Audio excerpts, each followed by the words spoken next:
Welcome to doctor లోషాస్ channel. నేను మీ డాక్టర్ లోషపావని చిత్రడ. ఈ వీడియోలో మనం డెంటల్ ఫిల్లింగ్స్ గురించి డిస్కస్ చేద్దాం. ఇప్పుడు పన్ను పుచ్చిపోయింది అనుకోండి, పన్ను ఒక్కసారి పుచ్చిపోయి హోల్ పడింది అనుకోండి, అది దానంతటిగా అది రిపేర్ కాదు. సో అలాంటి టైంలో ట్రీట్మెంట్ చేయించుకోవాల్సిందే, ఫిల్లింగ్ చేయించాల్సిందే. మీరు డాక్టర్ గారి దగ్గరికి వెళ్ళారనుకోండి, ఒక 10 to 15 మినిట్స్లో అయిపోతుంది. అండ్ దీనికి పెద్ద కాస్ట్ కూడా ఏమీ కాదు. బట్ పెయిన్ లేదు కదా అని డిలే చేశారనుకోండి, నొప్పి వచ్చినప్పుడు చూసుకుందాంలే అనుకున్నారనుకోండి, మళ్ళీ నొప్పి వచ్చింది అనుకోండి, అప్పుడు ఫిల్లింగ్స్ అనేవి పాసిబుల్ కాదు. అప్పుడు రూట్ కెనాల్ ట్రీట్మెంట్ చేయించుకోవాల్సిందే. సో 15 to 20 మినిట్స్లో తక్కువ టైంలో తక్కువ ఖర్చుతో అయిపోయే ఫిల్లింగ్స్ని నెగ్లెక్ట్ చేస్తే ఈ రూట్ కెనాల్ ట్రీట్మెంట్ అనేది 15 to 20 మినిట్స్లో అయిపోయే ట్రీట్మెంట్ కాదండి. దానికి పన్ను లోపలి నుంచి అంటే పల్ప్ లెవెల్ నుంచి క్లీన్ చేయాల్సి ఉంటుంది. అండ్ దీనికి 3 to 4 సిట్టింగ్స్ పడతాయి. ఇంకా ట్రీట్మెంట్ తర్వాత క్యాప్ కూడా వేయించాలి. అదే కాకుండా దీనికి కాస్ట్ కూడా ఎక్కువ అవుతుంది. సో అర్లీగా డెంటిస్ట్ని అప్రోచ్ అయితే ఇనీషియల్ స్టేజెస్లోనే ప్రాబ్లమ్ని క్లియర్ చేసుకోవాలి. పుచ్చు ఇనీషియల్ స్టేజెస్లో ఉన్నప్పుడే ఫిల్లింగ్స్ చేస్తాము. ఈ ఫిల్లింగ్స్లో కూడా 3 రకాలు ఉంటాయండి. ఒకటి సిల్వర్ అమాల్గమ్ ఫిల్లింగ్స్, ఇంకొకటి గ్లాస్ ఎనోమర్ సిమెంట్ అండ్ ఇంకొకటి కాంపోజిట్ రెస్టరేషన్స్. ఈ సిల్వర్ అమాల్గమ్ని చూసుకున్నట్టయితే ఇది చూడడానికి బ్లాక్ కలర్లో ఉంటుంది. ఈ సిల్వర్ అమాల్గమ్ ఫిల్లింగ్స్కి ఇప్పట్లో ఎవరూ ఇంట్రెస్ట్ చూపించట్లేదు.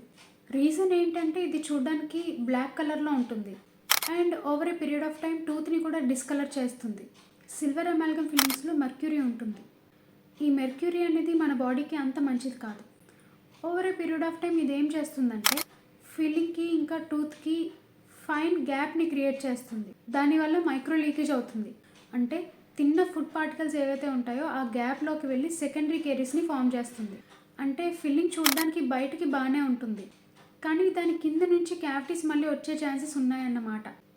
సో వీలైనంత వరకు సిల్వర్ అమాల్గమ్ ఫిల్లింగ్స్ని అవాయిడ్ చేస్తేనే బెటర్. నెక్స్ట్ ఇది గ్లాస్ ఎనోమర్ సిమెంట్.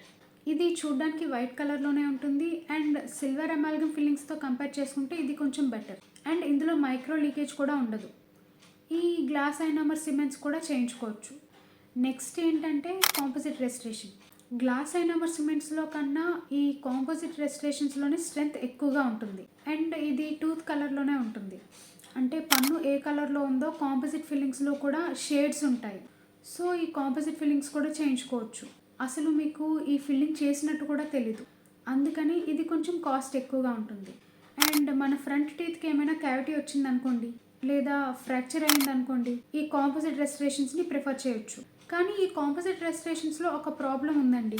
క్యావిటీ ఒకవేళ డీప్గా ఉన్నట్లయితే ఈ కాంపోజిట్ రెస్టరేషన్స్ని ఇవ్వకూడదు. ఎందుకు అంటే కాంపోజిట్ రెస్టరేషన్ చేయాలి అంటే యాసిడ్ ఎచ్చింగ్ చేయాల్సి ఉంటుంది. సో పన్ను క్యావిటీ డీప్గా ఉన్నప్పుడు యాసిడ్ ఎచ్చింగ్ చేశారనుకోండి, సెన్సిటివిటీ వచ్చే ఛాన్స్ ఉంది. సో క్యావిటీ ఇనిషియల్ స్టేజ్లో ఉంటే మనం కాంపోజిట్ రెస్టరేషన్ చేసుకోవచ్చు. ఏదేమైనా మీకు డీకే ఉన్నప్పుడు అది ఇనిషియల్ స్టేజెస్లో ఉన్నప్పుడే ఫిల్లింగ్ని చేయించుకోండి. మీ డెంటిస్ట్ని అప్రోచ్ అయితే మీ పన్నుకు ఏ ఫిల్లింగ్ అయితే సరిపోతుందో తనే మీకు సజెస్ట్ చేస్తారు. ఈ వీడియో మీకు ఎంతగానో ఉపయోగపడింది అనుకుంటున్నాను. ఈ వీడియో కనుక మీకు ఉపయోగపడినట్లయితే please like, share and subscribe to my channel. Thank you.